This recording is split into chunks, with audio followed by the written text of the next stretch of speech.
Alpha classes દૂધરેજમાં આપ સૌનું હાર્દિક સ્વાગત છે। આજે આપણે ધોરણ 10 અને વિષય છે વિજ્ઞાન, એનો પ્રકરણ નંબર 3 ધાતુઓ અને અધાતુઓનો ચોથો લેક્ચર 3.4 ધાતુઓની પ્રાપ્તિ વિશે સમજૂતી મેળવીશું। તો પૃથ્વીનું ભૂપૃષ્ઠ એટલે કે પોપડો ધાતુઓનો મોટો સ્ત્રોત છે। દરિયાનું પાણી પણ સોડિયમ ક્લોરાઇડ, મેગ્નેશિયમ ક્લોરાઇડ વગેરે જેવા દ્રાવ્ય ક્ષારો ધરાવે છે। જે તત્વો કે સંયોજનો પૃથ્વીના ભૂપૃષ્ઠમાંથી કુદરતી રીતે મળી આવે તેને ખનિજ કહે છે। તમારે અહીં ખનિજની વ્યાખ્યા છે, પરીક્ષામાં વારંવાર પૂછાય છે, તો એ યાદ કરી લેવાની છે। શું કહે છે એને? ખનિજ કહે છે। તો અહીંથી જે તત્વ કે સંયોજનો પૃથ્વીના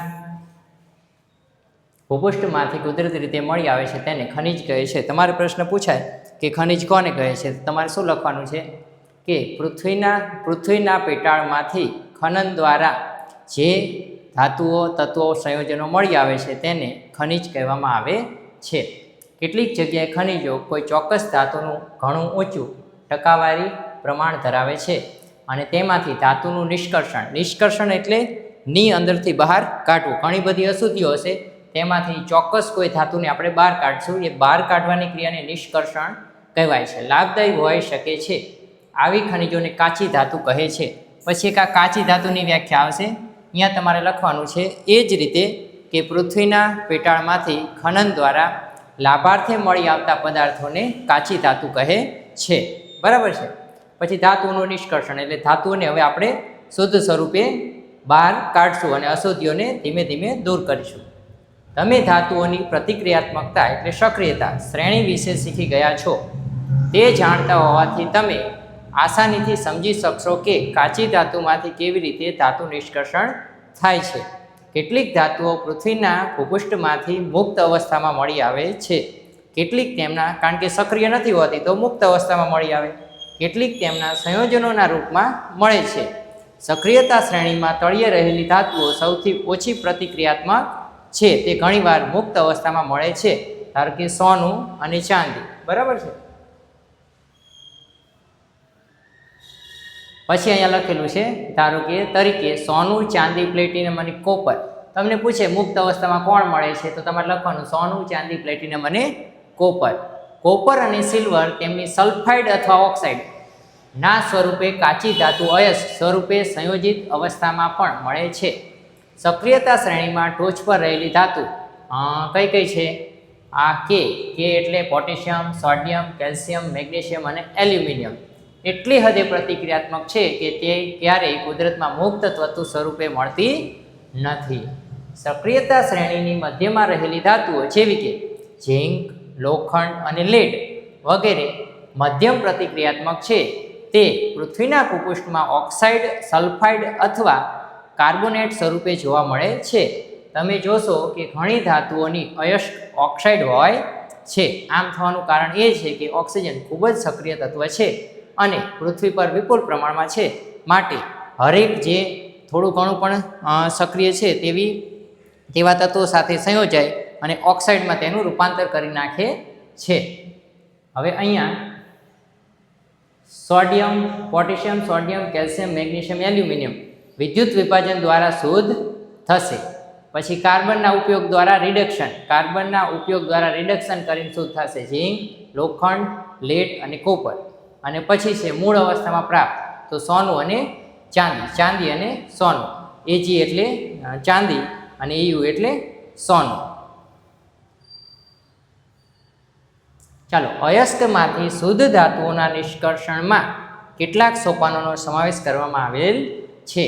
આ સોપાનોનો સારાંશ આકૃતિ 3.10માં આપેલ છે। હવે પછીના વિભાગમાં દરેક સોપાનને વિસ્તૃત રીતે સમજાવેલ છે। હવે પહેલાં તો અયસ્ક એટલે શું? ધારો કે જે જગ્યાએ ધાતુ જમીનની અંદર છે, બરાબર, એવી જાણકારી આપણને પ્રાપ્ત થાય છે। વૈજ્ઞાનિક અહીંયા સંશોધન કરે છે, મશીનરી લઈ જાય છે અને ખબર પડે કે ભાઈ અહીંયા લોખંડનું પ્રમાણ વધારે છે, બરાબર ને, કે ભાઈ અહીંયા કોપરનું પ્રમાણ વધારે છે, તો એ રીતે પછી ત્યાંથી બધી ધૂળ, માટી ખોદી અને ભેગી કરે છે। આ બધી જે ભેગી કરેલી માટી છે એને અયસ્ક કહેવાય। શું કહેવાય? અયસ્ક, કે એની અંદર બધી પ્રકારની શુદ્ધ ધાતુઓ અને અશુદ્ધિઓ પણ ભળેલી હશે। તો અયસ્કનું સંકેન્દ્રીકરણ અને પછી એ અયસ્ક છે એને 3 રીતે વહેંચવામાં આવશે કે ભાઈ એમાં કઈ પ્રકારની ધાતુ વધારે છે અને કઈ પ્રકારની ઓછી છે, બરાબર ને? તો પહેલાં નીચી પ્રતિક્રિયાત્મકતા ધરાવતી ધાતુઓ જે હશે એની માટે શું કરવામાં આવશે? સલ્ફાઇડ સ્વરૂપે હશે. શેના સ્વરૂપે હશે? સલ્ફાઇડ. અને સલ્ફાઇડનું ભૂંજન કરશે એટલે ભૂંજન કર્યા પછી આપણે એ ઓક્સાઇડ સ્વરૂપે મળશે અને પછી તેનું રિડક્શન કરી અને શુદ્ધ ધાતુ મળશે. તો પહેલાં જે એક ધારો કે સમજો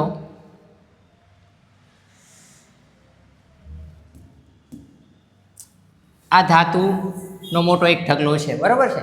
એમાંથી આપણને ખબર પડે છે કે ભાઈ આટલું શું છે કે ભાઈ આપણે કોઈ એક ધાતુ લીધી કે ભાઈ સોનું, બરાબર? હવે સોનું છે એ નીચી પ્રતિક્રિયાત્મકતા ધરાવતી છે, તો એ જે બધો ભાગ છે એ બધો અહીંયાથી પ્રોસેસથી ચાલુ થશે. પછી એ સલ્ફાઇડ એટલે સલ્ફાઇડ સ્વરૂપે હશે, બરાબર ને? સોનું સલ્ફાઇડ સ્વરૂપે પણ નથી હોતું, એ તો એકદમ મુક્ત જ હોય છે. પણ જે કંઈ થોડી સક્રિય ધાતુ છે તો એ કયા સ્વરૂપે છે? સક્રિય સલ્ફાઇડ સ્વરૂપે હશે. તો સલ્ફાઇડને દૂર કરવા માટે ભૂંજન કરવામાં આવશે. ભૂંજન એટલે જે રાસાયણિક પ્રક્રિયાની પદાર્થને હવાની હાજરીમાં ઉષ્મા આપતા તેનું કેલ્સિનેશન થાય, તેનું ઓક્સિડેશન થાય છે તેને ભૂંજન કહે છે. પછી ભૂંજનની નીચે શું થશે? એ ઓક્સિડેશન થઈ ગયું છે એટલે હવે એને આપણે ઓક્સિજન દૂર કરી અને રિડક્શન કરવું પડશે. તો રિડક્શન કરી અને પછી આપણને શુદ્ધ ધાતુ મળશે. પછી છે મધ્યમ પ્રતિક્રિયાત્મકતા ધરાવતી ધાતુઓ, બરાબર ને? તો મધ્યમ પ્રતિક્રિયાત્મકમાં શું હશે? કાર્બોનેટ અયસ્ક સ્વરૂપે હશે અને સલ્ફાઇડ અયસ્ક સ્વરૂપે પણ હશે. તો કાર્બોનેટ સ્વરૂપે હશે એનું કેલ્સિનેશન કરવું પડશે. કેલ્સિનેશનની વ્યાખ્યા એવી થાય છે કે હવાની ગેરહાજરીમાં અથવા ઓછી પ્રમાણમાં, ખૂબ ઓછા પ્રમાણમાં હવાની હાજરીમાં પદાર્થને ગરમ કરતાં તેનું ઓક્સાઇડમાં રૂપાંતર થાય છે, તેને શું કહે છે? કેલ્સિનેશન. અને ભૂંજનમાં પણ શું? એ જ વ્યાખ્યા જે અહીંયા હતી એ જ અહીંયા. તો અહીંયા શું આવશે કે સલ્ફાઇડ અયસ્કને હવાની હાજરીમાં ઉષ્મા આપતા તે ઓક્સાઇડ સ્વરૂપે રૂપાંતર થાય છે, તેને શું કહે છે? ભૂંજન કહે છે. તો કેલ્સિનેશન અને ભૂંજન બંને વ્યાખ્યાઓ તમારે યાદ કરી લેવાની છે અને મેં તમને પ્રશ્નના જવાબવાળા વિડીયોમાં આ બંને વ્યાખ્યાઓ વ્યવસ્થિત લખાવરાયેલી અને સમજાવરાયેલી છે. પછી છે ધાતુનો ઓક્સાઇડ. હવે અહીંથી ધાતુનો ઓક્સાઇડ મળી ગયો છે તો ઓક્સિજનને દૂર કરવો પડશે. તો ઓક્સિજનને દૂર કરવું એટલે રિડક્શન, બરાબર છે? તો રિડક્શન દ્વારા આપણને શુદ્ધ ધાતુ પ્રાપ્ત થાય છે. પછી ઊંચી પ્રતિક્રિયાત્મકતાવાળી જે ધાતુઓ છે તે વિદ્યુત વિભાજન દ્વારા શુદ્ધ થાય છે. તો વિદ્યુત વિભાજનનો પ્રશ્ન આગળ આવશે ત્યારે આપણે વિદ્યુત વિભાજન શું છે, કેવી રીતે થશે, કોપરનું વિદ્યુત વિભાજન એવો પ્રશ્ન આવશે, એમાં આપણે જોઈશું.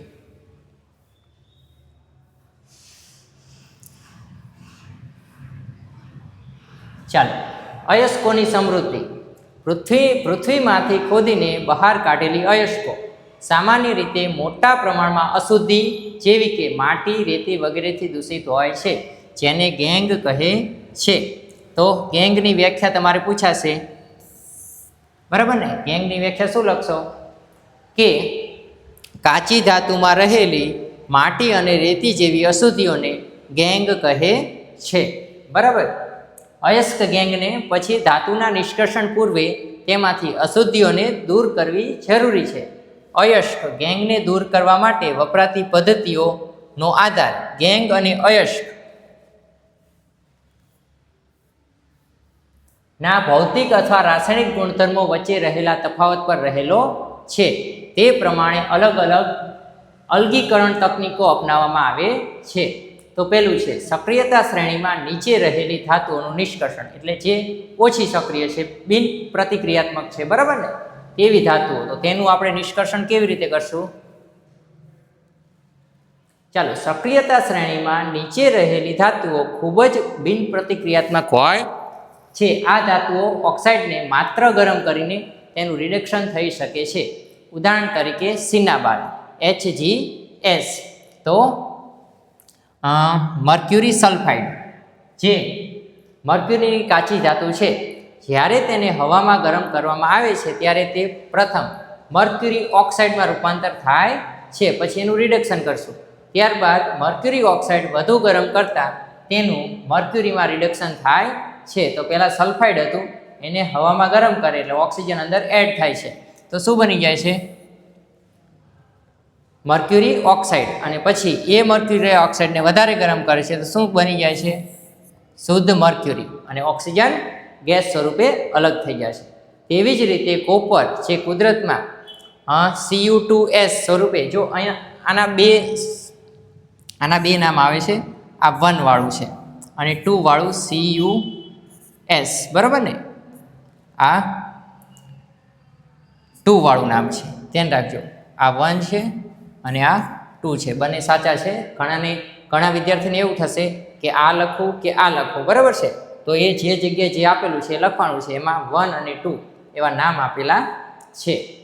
ચાલો, તેવી જ રીતે કોપર જે કુદરતમાં Cu2S સ્વરૂપે તેના અયસ્ક તરીકે મળે છે, તેને હવામાં ગરમ કરવાથી કોપર મેળવી શકાય છે. ચાલો, એનું અણુસૂત્ર શું છે? Cu2S 3O2 ગેસ ઉષ્મા આપશો તો શું બની જશે? Copper oxide. અને કોપર ઓક્સાઇડને તમે વધારે ગરમ કરશો તો શું બની જશે? શુદ્ધ કોપર, બરાબર છે? પછી છે 3.4.4 સક્રિયતા શ્રેણીની મધ્યમાં રહેલી ધાતુઓનું નિષ્કર્ષણ. તો સક્રિયતા શ્રેણીની મધ્યમાં રહેલી ધાતુઓ જેવી કે આયર્ન, ઝિંક, લેડ, કોપર વગેરે મધ્યમ પ્રતિક્રિયાત્મક હોય છે. તે સામાન્ય રીતે કુદરતમાં સલ્ફાઇડ અથવા કાર્બોનેટ, ધ્યાન રાખવાનું છે, સલ્ફાઇડ અથવા કાર્બોનેટ સ્વરૂપે રહેલી હોય છે. સલ્ફાઇડ અથવા કાર્બોનેટ. જો સલ્ફાઇડ હોય તો પૂંજન કરવાનું, અને જો કાર્બોનેટ હોય તો કેલ્સિનેશન. ક થી ક યાદ રાખવું પડશે તમારે. તો કેલ્સિનેશન એટલે કાર્બોનેટનું કેલ્સિનેશન કરશો. ધાતુને તેના સલ્ફાઇડ અથવા કાર્બોનેટમાંથી મેળવવા કરતાં તેના ઓક્સાઇડમાંથી મેળવવી વધુ સરળ છે. તેથી રિડક્શન કરતાં પહેલાં ધાતુ સલ્ફાઇડ અને કાર્બોનેટને ધાતુ ઓક્સાઇડમાં ફેરવવા ખૂબ જરૂરી છે. સલ્ફાઇડ અયસ્કને હવે જો અહીંયા તમારે વ્યાખ્યા આવી ગઈ છે ભૂંજનની.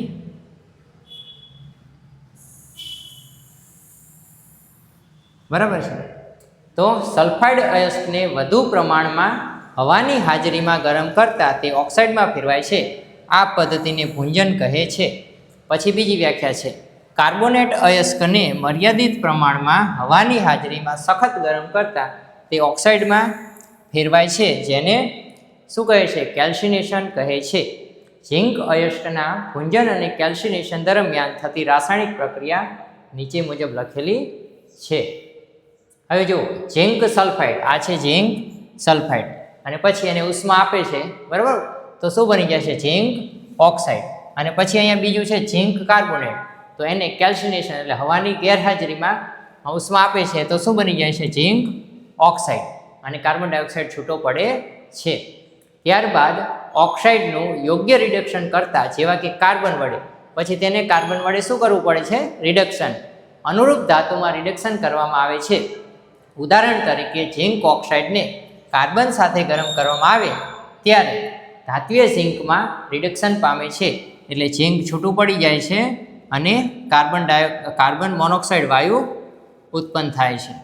કાર્બન મોનોક્સાઇડ વાયુ ઉત્પન્ન થાય છે.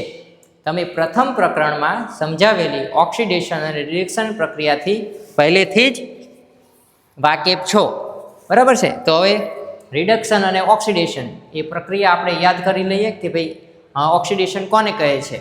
તો જે રાસાયણિક પ્રક્રિયામાં તત્વ ઓક્સિજન મેળવે અને હાઇડ્રોજન ગુમાવે તેને ઓક્સિડેશન કહે છે. પછી બીજી વ્યાખ્યા રિડક્શન, તો જે રાસાયણિક પ્રક્રિયામાં તત્વ ઓક્સિજન ગુમાવે અને હાઇડ્રોજન મેળવે તો તેને રિડક્શન પ્રક્રિયા કહે છે. ધાતુઓને તેમના સંયોજનમાંથી મેળવવી એ પણ રિડક્શન પ્રક્રિયા છે. તો કાર્બન એટલે કે કોકનો ઉપયોગ કરી ધાતુ ઓક્સાઇડનું ધાતુમાં રિડક્શન કરવા ઉપરાંત કેટલીક વખત વિસ્થાપન પ્રક્રિયાઓ પણ ઉપયોગમાં લેવાય છે. વિસ્થાપન પ્રક્રિયાની વ્યાખ્યા પણ તમને યાદ હોવી જોઈએ. વિસ્થાપનમાં શું હતું કે જે રાસાયણિક પ્રક્રિયામાં વધુ સક્રિય તત્વ આયનોને પોતાની તરફ આકર્ષે છે તેને શું કહે છે? વિસ્થાપન પ્રક્રિયા કહે છે. કેવી રીતે વિસ્થાપન પ્રક્રિયા થશે? તો ધારો કે કોઈ એક ધાતુ છે સોડિયમ, બરાબર? સોડિયમ ક્લોરાઇડ છે. હવે મને ખબર છે કે ભાઈ મારી પાસે એક બીજી ધાતુ છે પોટેશિયમ. પોટેશિયમ સૌથી સક્રિય છે, બરાબર છે. તો જ્યારે હું આની અંદર પોટેશિયમને નાખીશ ત્યારે પોટેશિયમ શું કરશે? આ ક્લોરીનને પોતાની પાસે લઈ લેશે.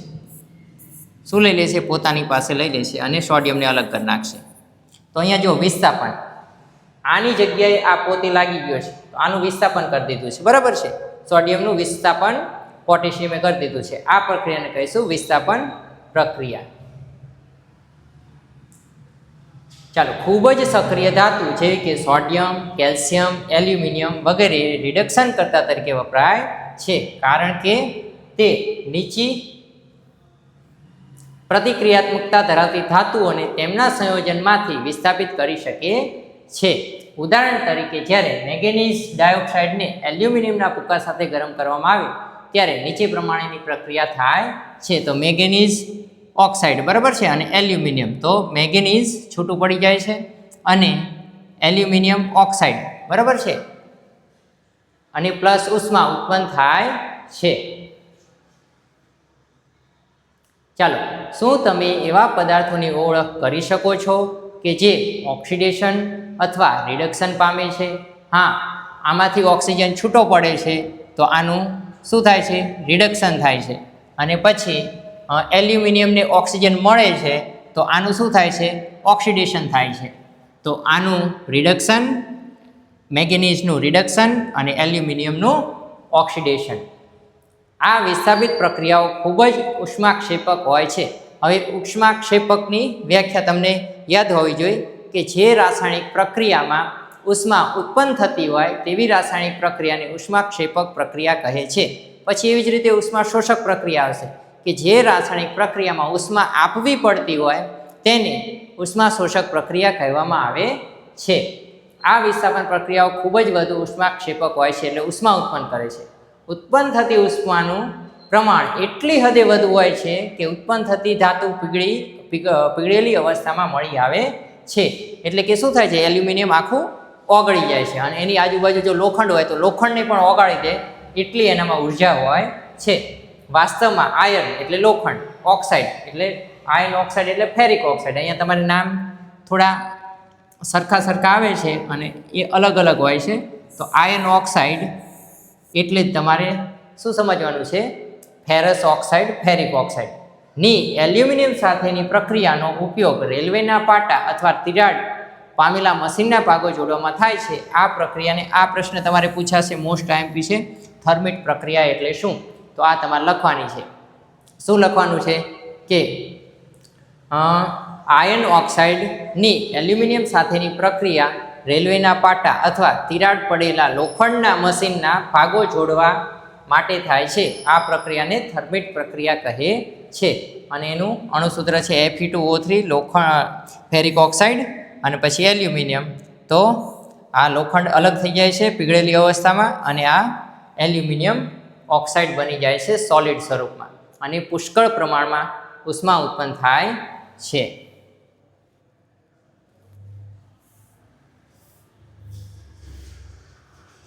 ચાલો, આ રેલવેના પાટા જે સાંતા હોય ને ત્યાં આ પ્રક્રિયા થતી હોય છે. આ તમે કદાચ રેલવેની લાઈન ઉપર કદાચ કોઈને કામ કરતા જોયા હોય તો આ રીતે ખૂબ જ આ જે પાટા છે અતિશય લાલ છોડ ગરમ થઈ જાય એટલી બધી ગરમી અહીંયા ઉત્પન્ન થાય છે.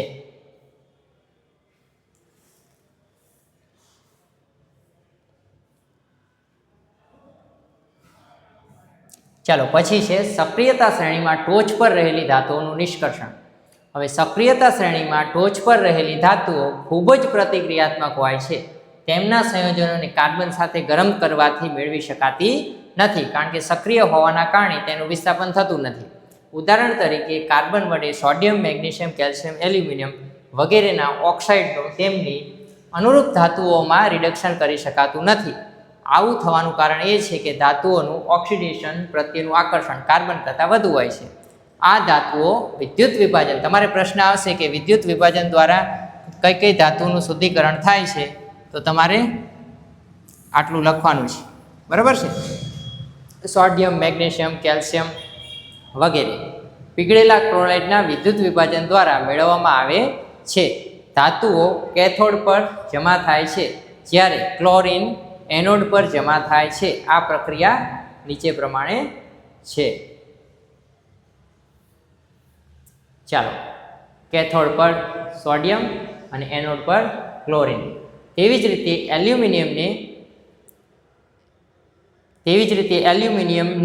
એલ્યુમિનિયમ ઓક્સાઇડના વિદ્યુત વિભાજનીય રિડક્શન દ્વારા મેળવવામાં આવે છે ધાતુઓનું શુદ્ધિકરણ.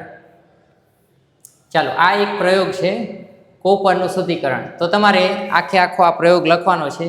મેં તમને આના જે પ્રશ્ન અને જવાબનો જે વિડીયો છે તેમાં સમજાવેલું છે કે શુદ્ધ જે હોય છે એને શું લેવાનું છે? માઇનસ, એટલે કે કેથોડ, અને અશુદ્ધ છે એને એનોડ. યાદ રાખવાની રીત છે અશુદ્ધ એનોડ. શું લખવાનું? અશુદ્ધ એનોડ.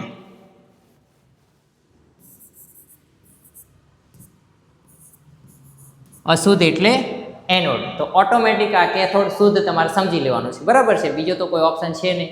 પછી કળ એટલે સ્વિચ, અને કેથોડ માઇનસ હોય અને એનોડ પ્લસ હોય. હવે તમે જુઓ કે જ્યારે આ સળિયો પાતળો પહેલાં લેવામાં આવે છે, બરાબર ને? સિમ્પલ, એકદમ પાતળો. અને આ સળિયો જાડો લેવામાં આવે છે. અશુદ્ધ સળિયો જાડો લેવામાં આવે છે. ધીરે ધીરે શું થાય છે કે હવે આપણે કોપરનું શુદ્ધિકરણ કરવું છે. તો જો આ જે દ્રાવણ છે, આ દ્રાવણ છે, આ દ્રાવણ શેનું ભરવાનું? આપણે કોપર સલ્ફેટ. કોપર સલ્ફેટ, બરાબર ને? હવે જો લોખંડનું શુદ્ધિકરણ કરવાનું હોય તો આપણે ફેરસ સલ્ફેટ લઈશું. બરાબર? શું લઈશું? Ferrous sulphate. તો જેનું આપણે દ્રાવણ, જે ધાતુ શુદ્ધ કરવાની છે એનું આપણે સલ્ફેટનું દ્રાવણ અહીંયા લેવાનું છે. બરાબર છે? તો એના કારણે શું થાય છે? કોપર છે અને કોપર સલ્ફેટનું દ્રાવણ છે. તો અહીંયા કોપરના આયન આ દ્રાવણની અંદર પીગળેલી અવસ્થામાં તરશે. બરાબર ને? અને એ તરતા પ્લસ હોવાથી માઇનસ તરફ આકર્ષાય અને આની આરે ચોંટી જશે. થોડી વાર પછી શું થશે? જ્યારે તમે વિદ્યુત આપવાનું ચાલુ કરો છો તો થોડી વાર પછી શું થશે? અહીંથી બધું કોપર છૂટું પડી ધીરે ધીરે આની ઉપર જમા થવા માંડશે. આ સળિયો થઈ જશે પાતળો. હવે એક બીજી પ્રક્રિયા થશે. શું? કે કોપરનો એક અણુ જ્યારે છૂટો પડશે અહીંથી, ત્યારે વચ્ચે અહીંયા ધારો કે કોઈ અશુદ્ધિ છે, બરાબર? તો આ અશુદ્ધિ ફરતા બધા કોપરના અણુ દૂર થઈ જાય તો આ પાણીમાં શું થાય છે? તરવા લાગે છે. અને પાણીમાં તરવા માટે ઘન પદાર્થ હોવાથી આ અશુદ્ધિ કેવી છે? ઘન પદાર્થ. તો પાણીમાં તરવાના બદલે તે શું થાય છે?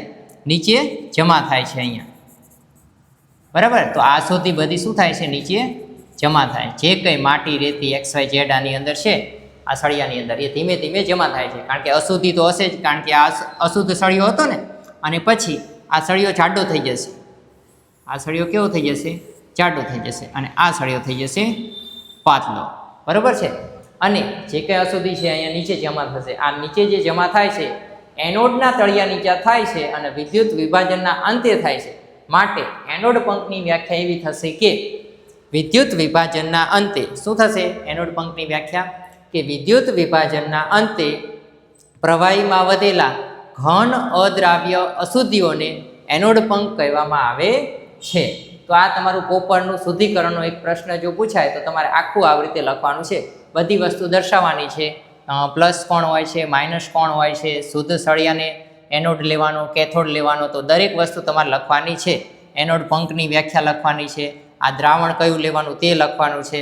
બરાબર? પછી જ્યારે તમે વિદ્યુત આપો છો ત્યારે શું પ્રક્રિયા થાય છે તે તમારે લખવાનું છે. તો આવી રીતે આખો પ્રયોગ તમારે સમજાવવાનો છે. કોપરનું શુદ્ધિકરણ એ IMP પ્રશ્ન છે.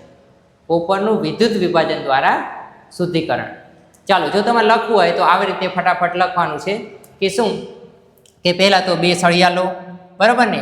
એકને એનોડને અશુદ્ધ તરીકે લો, બીજાને લો કેથોડને શુદ્ધ તરીકે લો. પછી એનોડને પ્લસમાં જોડો અને કેથોડને માઇનસમાં જોડો. બરાબર? પછી દ્રાવણ. તો દ્રાવણ કોપરનું શુદ્ધિકરણ કરવાનું છે તો કોપર સલ્ફેટનું તમે દ્રાવણ લો. અને પછી તમારે લખવાનું છે કે જ્યારે તમે વિદ્યુત આપો છો, જ્યારે તમે બેટરીથી વિદ્યુત શરૂ કરો છો ત્યારે કોપરના અણુઓ જે પ્લસ છે એ માઇનસ તરફ ધીરે ધીરે ખેંચાય છે અને એ અશુદ્ધ સળિયો શું થાય છે? પતલો થતો જાય છે અને શુદ્ધ સળિયો ધીરે ધીરે જાડો થતો જાય છે. એક અણુ શુદ્ધ સળિયા ઉપર જમા થવા લાગે છે. અને એનોડના જે તળિયે છે એ એનોડ સળિયામાંથી અશુદ્ધિઓ ધીરે ધીરે પાણીમાં, એટલે કે દ્રાવણમાં નીચે બેસી જાય છે. અને પછી એનોડ પંખની વ્યાખ્યા લખવાની છે. શું લખવાનું છે? કે વિદ્યુત વિભાજન દરમિયાન, વિદ્યુત વિભાજનના અંતે પ્રવાહીમાં એનોડના તળિયે વધેલી ઘન અદ્રાવ્ય અશુદ્ધિઓને એનોડ પંખ કહે છે.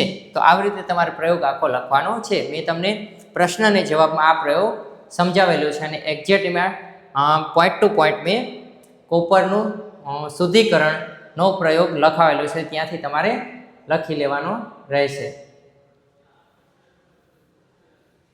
ચાલો પછી છે ધાતુઓનું શુદ્ધિકરણ. તો ઉપર વર્ણવેલ વિવિધ રિડક્શન જેવી પ્રક્રિયાઓ દ્વારા ઉત્પન્ન થતી ધાતુઓ સંપૂર્ણપણે શુદ્ધ હોતી નથી. તેઓ અશુદ્ધિઓ ધરાવે છે, જે શુદ્ધ ધાતુઓ મેળવવા માટે દૂર કરવી જરૂરી છે.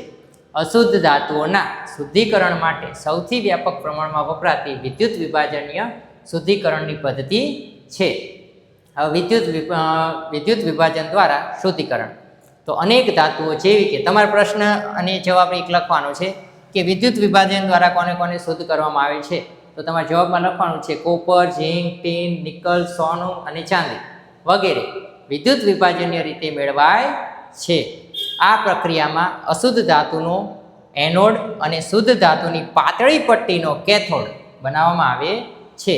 ધાતુના ક્ષારના દ્રાવણનો વિદ્યુત વિભાજ્ય તરીકે ઉપયોગ કરવામાં આવે છે, એટલે કે કોપર સલ્ફેટ. સાધનોની ગોઠવણી આકૃતિ 3.12માં દર્શાવ્યા પ્રમાણે કરવામાં આવે છે. વિદ્યુત વિભાજ્યમાંથી વિદ્યુત પ્રવાહ પસાર કરતા એનોડમાંથી શુદ્ધ ધાતુ વિદ્યુત વિભાજનમાં વિદ્યુત વિભાજ્ય એટલે કોપર સલ્ફેટમાં ઓગળે છે અને તે જ સમયે વિદ્યુત વિભાજ્યમાંથી સમતુલ્ય એટલે કે તેટલા જ પ્રમાણમાં, સમતુલ્ય એટલે તેટલા જ પ્રમાણમાં, થોડું પણ વધારે ઓછું નહીં, શું થાય છે? શુદ્ધ ધાતુ કેથોડ પર જમા થાય છે.